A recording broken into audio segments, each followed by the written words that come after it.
Olá! Nessa aula de agora eu quero te contar algo bastante importante. O comportamento que a sua criança apresenta não define quem ela é. Ou seja, a sua criança não é aquilo que ela faz. E eu vou te explicar o que isso significa. Já escutou ou falou algo mais ou menos nesse sentido ou nessa linha? Meu filho é terrível, mas a minha filha é muito teimosa. Esse menino é hiperativo, essa menina é bipolar e ela é ansiosa. Ele é uma criança nervosa, ela é medrosa, ele é muito ciumento. Minha filha é manipuladora, ele é birrento. A criança é, minha filha é, meu filho é, essa criança é. Quando a gente fala que alguma pessoa é alguma coisa, a gente está colocando a criança em um lugar. E o que eu queria te dizer nesse momento é, pode parar e pode começar a prestar atenção em quais são as palavras que você tem usado, em quais são as frases que você tem entoado para dizer sobre a sua criança, com ela, com as outras pessoas. Comece a prestar atenção nisso, porque nenhuma criança é nada disso, nenhuma criança é nervosa. Ela fica nervosa. Nenhuma criança é ciumenta, ela sente ciúme. Nenhuma criança é agitada.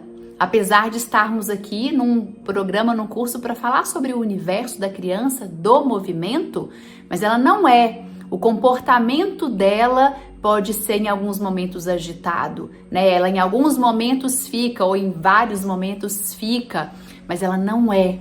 Presta atenção nisso, porque a sua criança não é nada disso. Lembra lá da semente do girassol e da positividade em essência que o seu filhote tem dentro de si?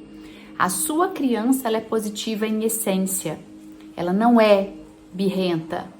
Ela faz birra em alguns momentos para se comunicar, para trazer os pedidos, para trazer os anseios que ela vivencia. E pode ser que você não acredite nisso agora, né? Nisso que eu trago. Não, como assim não é? Meu filho é nervoso, sim. Minha filha é ciumenta, sim.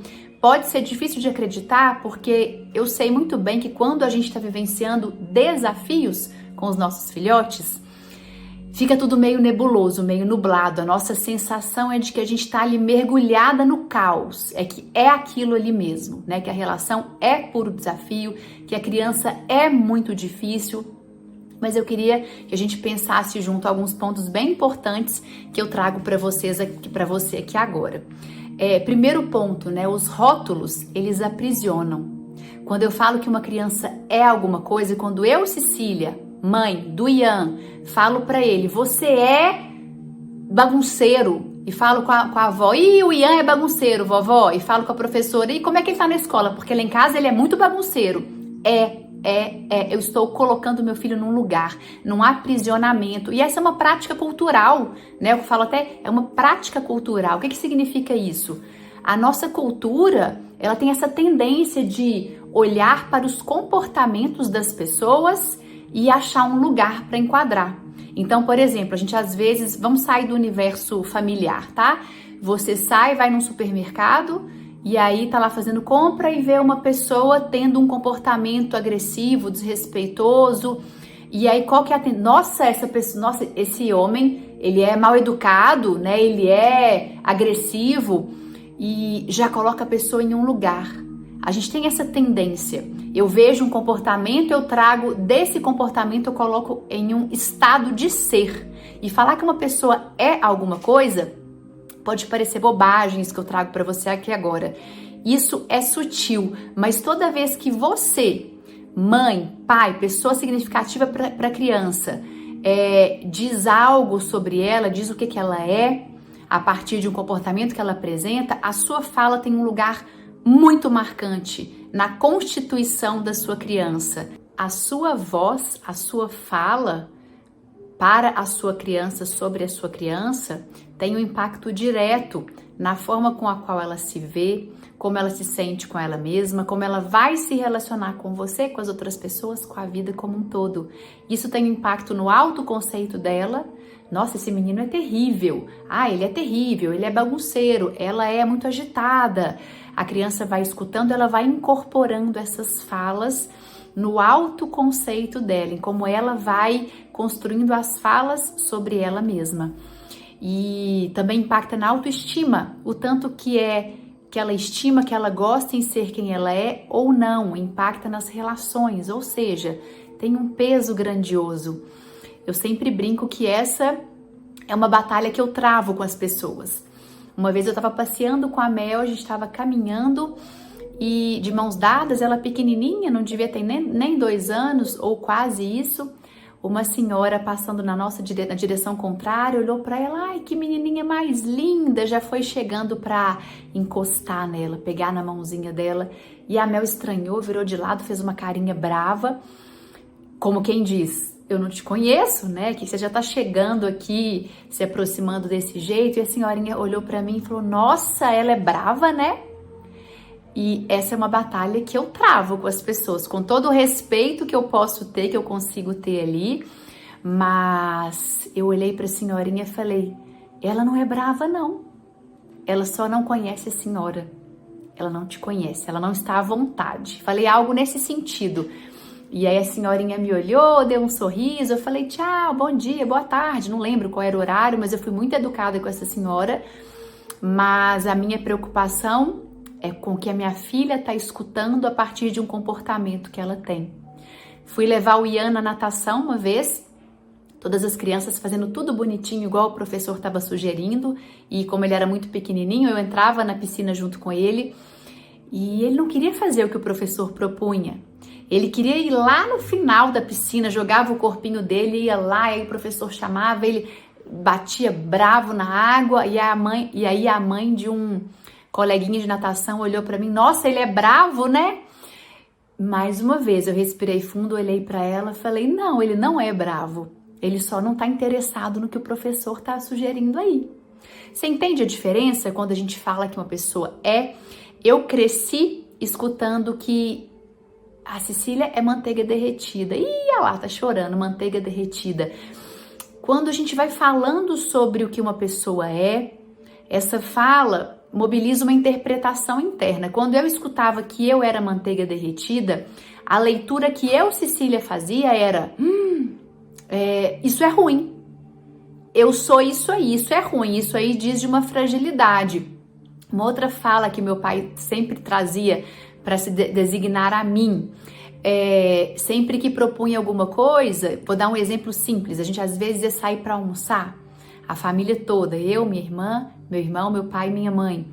E aí todo mundo escolhia um prato lá no cardápio, não, eu quero outro. E lá vem a Cecília nó cega. Brincando, rindo, né? Mas eu escutei muito ao longo da minha vida que eu era nó cego, aquele nozinho que não desata, sabe?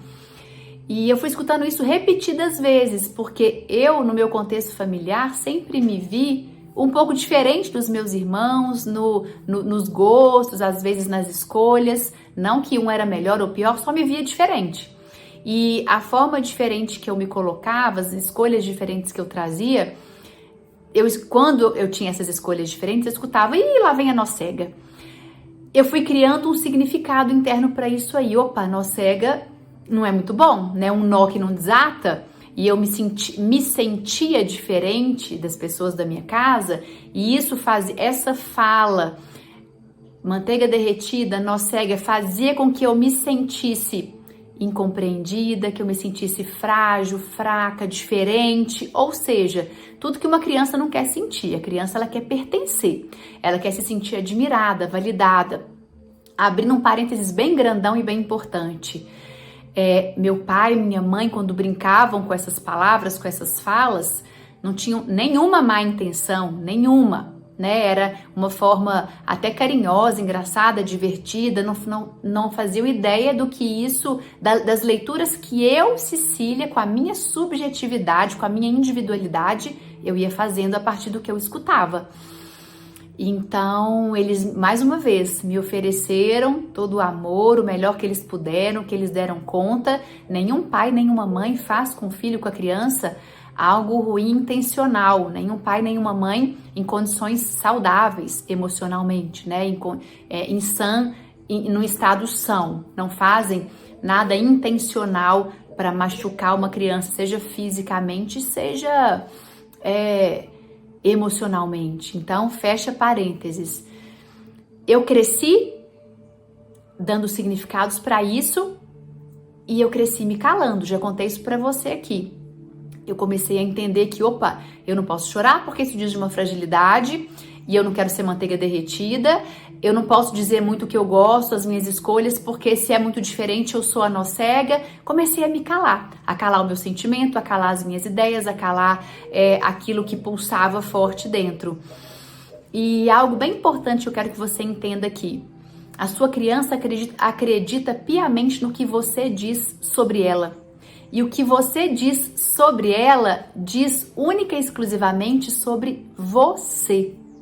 Sobre o seu olhar em relação ao que ela faz, sobre as suas crenças, sobre as suas expectativas em relação a como ela deveria ser, estar ou se comportar. Então, se você fala, nossa, esse menino é muito bagunceiro, você é muito bagunceira, menina. Essa fala que coloca a sua criança num lugar e vai colocando ali dentro dela sementinhas, bagunceira, bagunceira, bagunceira, bagunceira, vai alimentando, né, o armazenamento dela, do que ela escuta sobre ela. Eu sou bagunceira, tá vendo? Eu sou bagunceira, deixei isso cair, eu sou bagunceira. Essa sua fala vai abastecendo a sua criança dessa noção. Então é bastante importante ficar atenta a isso, porque ela vai ter dificuldade de sair desse lugar lá na frente. Eu lembro quando eu atendi uma criança no consultório e na primeira sessão, nos primeiros 5 minutos, ela deixou cair uma pecinha de um jogo. Ela, nossa, eu sou muito desastrada. Aí eu olhei para ela, lembra que essa é uma bandeira, é uma batalha que eu travo? Eu olhei para ela e falei, você é desastrada? Ela falou, sou. E aí eu perguntei, quem que fala que você é desastrada? Aonde você escutou isso? E todo mundo fala, minha mãe fala todo dia que eu sou desastrada. E aí eu perguntei pra ela, por quê? Quando que ela fala isso? Ah, porque toda hora eu derrubo alguma coisa, eu esbarro em alguma coisa. Olha só, a criança vai construindo essa noção de si, né? A partir do que escuta das pessoas significativas pra ela. E quando eu te conto, né, do que eu escutei, que eu era manteiga derretida, que eu era nó cega, eu fui criando uma noção de quem eu era, eu fui construindo uma ideia de que eu era errada, de que eu era meio esquisita, de que eu era inadequada. Tô contando algo pessoal, só para você entender que quando a gente escuta que alguém né, isso impacta na forma com a qual a gente se vê. E eu lembro uma situação específica na minha adolescência, quando o pai de uma amiga minha sentou comigo na mesa junto com a minha amiga e uma turma de amigos, e ele começou a me perguntar o que eu achava de determinado assunto, e eu olhei para ele, eu fiquei tão assustada, eu não sabia como responder. Eu falei, gente, por que ele tá querendo saber a minha opinião? Por que a minha opinião é importante para ele, mas eu não tenho nada para dizer disso? Eu fui crescendo insegura das minhas falas. Levei isso para minha terapia. Eu fazia psicoterapia na época e eu trouxe o tanto que foi gostoso escutar do pai da minha amiga querer saber a minha opinião, mas o tanto que foi assustador, porque para mim eu não tinha que falar muita coisa, eu tinha que guardar, eu tinha que escutar, concordar. É claro que isso que eu trago para você não é só porque eu escutei que eu era manteiga derretida, não é só porque eu escutei que eu era nó cega nas brincadeiras no cotidiano, mas escutar isso foram ingredientes que ampliaram ali o meu olhar sobre mim. Eu lembro de uma sessão específica da minha terapia em que eu estava falando sobre isso, do nó cega, né? E como minha vida estava travada, eu estava já no meio do curso de psicologia, e aí caiu uma ficha. Eu falei, uau, eu acho que eu já sei porque que a minha vida está tão travada em todos os sentidos. Eu vi as pessoas se relacionando e eu não, conseguindo estágios, trabalhos legais, e eu sentindo que estava tudo travado na minha vida. E eu fiz uma associação, eu falei, caramba, eu escutei minha vida inteira que eu era nó cega, parece que... E aí eu já tô compartilhando algo bem pessoal do meu processo, só para você ver aonde isso pode chegar. Eu acho que inconscientemente eu venho me travando, porque eu vim acreditando que eu realmente era nó cega, que eu realmente, aquele nó que não desata, né, que não desanda. E aí eu ressignifiquei isso na minha terapia e foi uma sessão muito linda, porque eu falei, olha só, todas as vezes que eu escutei que eu era nó cega, eram vezes que eu tinha opinião diferente, que eu não queria o que todo mundo queria, que a minha escolha era diferente. Então, ser nó cega pode ser bom, é sinal de que eu tenho opinião própria. Foi um processo muito lindo, muito bonito, mas só para dizer para você que escutar da mãe, do pai, você é terrível, você é bagunceiro, você é agitado demais, nossa, esse menino aqui, deixa marquinha, né? Depois a gente consegue, é possível a criança sair desse lugar, é possível a um custo danado, haja sessão de terapia, haja ressignificação interna. Então começa a prestar atenção em quais são os lugares aí, né, que você tem colocado a sua criança. Aquilo que parece bobagem aos seus olhos, ah não, mas isso é brincadeira, é bobagem, eu falo isso brincando. Eu sei que você fala brincando muitas vezes, ou que fala sem a menor maldade, sem a menor intenção de traumatizar ou de deixar alguma ferida emocional, mas a gente não sabe o universo interno de cada um, qual a leitura que cada um vai fazer. Então, se não é algo que valida, né, a sua criança no que ela é preferível ficar em silêncio e repensar. Como eu posso dizer, ao invés de falar, nossa, você é agitado, você é bagunceira, menina, nossa, mas a minha filha é muito bagunceira. Filha, vem cá, vamos olhar o seu quartinho aqui. Parece que as coisas estão fora do lugar, né? Você vai arrumar? Você quer ajuda? Vamos arrumar juntas? Tô percebendo que você tá com dificuldade de organizar as suas coisas. O seu quarto anda bagunçado, tô percebendo que você não tem arrumado o seu quarto como deveria, ou como eu gostaria que você arrumasse, ou como eu gostaria que a nossa casa ficasse. É diferente de sair dizendo você é. E aí eu sempre conto uma história minha com meu marido, né, que é aquelas histórias tragicômicas, né, um evento ruim que hoje eu consigo rir. A gente estava numa fase difícil do nosso casamento, se desentendendo, o que um falava, o outro não entendia, o que um solicitava, o outro entendia de outra forma. E o meu marido um dia falou assim comigo, nossa, Cissa, você é chata demais. Na hora que ele falou isso, eu virei onça, eu olhei pra ele e falei, não aceito. Você falar que eu sou chata demais, eu não sou chata demais. Porque para você falar isso, eu tenho que ser chata 24 horas por dia, todos os dias. Eu não sou. Eu estou na sua visão. Porque para mim, você que está. E aí ele começou a ficar mais bravo ainda. Você e essa mania de ficar falando essas coisas. Porque eu sou psicóloga, eu trabalho com a palavra. Aquilo que o outro fala tem um significado grande pra mim, aquilo que eu falo, aquilo que eu escuto. E aí depois, hoje a gente ri disso, a gente ri desse episódio, né? Mas quando eu falo, você é chata, você é nervosa, não, você tá muito nervosa, você anda muito nervosa, é diferente, tá? Então esse é um trabalho importante da gente fazer com a gente mesma, de fazer com os nossos filhos. E não por acaso, né? Eu sinto que não por acaso o meu trabalho, o meu grande propósito é dar voz às crianças do mundo, né? Ajudá-las a se colocarem. Aqui em casa com a Mel e com o Ian, eu faço isso com eles muito espontaneamente, assim. Então às vezes o Ian fala assim pra mim, mamãe, você é muito chata. Eu olho nos olhinhos dele e falo, filho, eu entendi. Você tá com raiva porque eu não fiz o que você queria. Você pode sentir isso. Mas eu não sou chata. Para você, eu estou chata. Agora tá chato o que eu tô fazendo.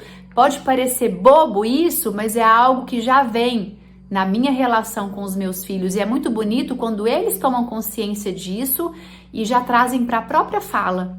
Teve um dia que eu cheguei pra Mel e falei, nossa, Mel, mas eu falei alguma coisa, você é. Não, você é. Ah, eu já sei o que eu falei, porque a Mel, ela tem um ritmo.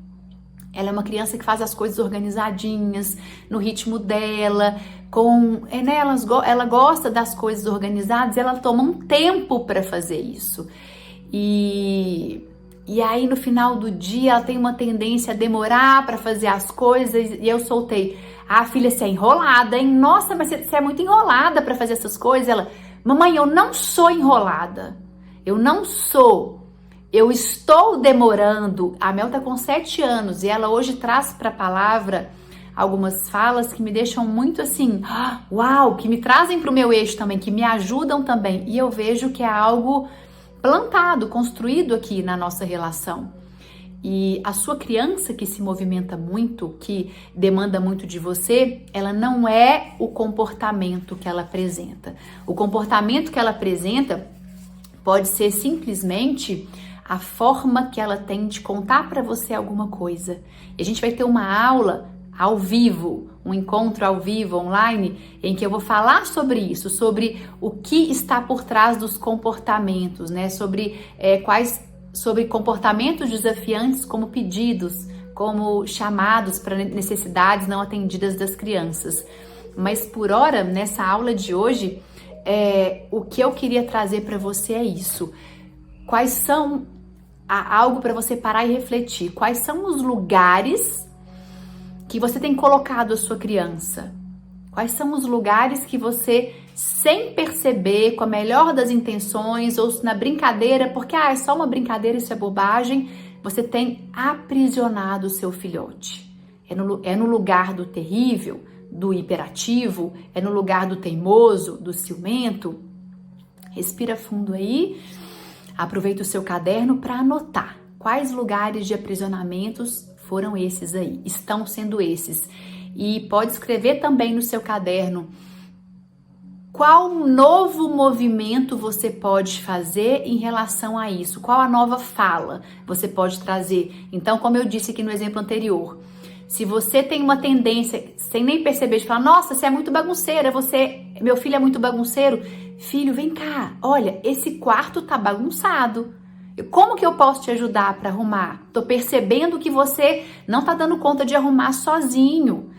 Essas coisas fora do lugar me incomodam. Vamos pensar numa forma da gente arrumar isso junto, ou de você conseguir arrumar, ao invés de falar você é.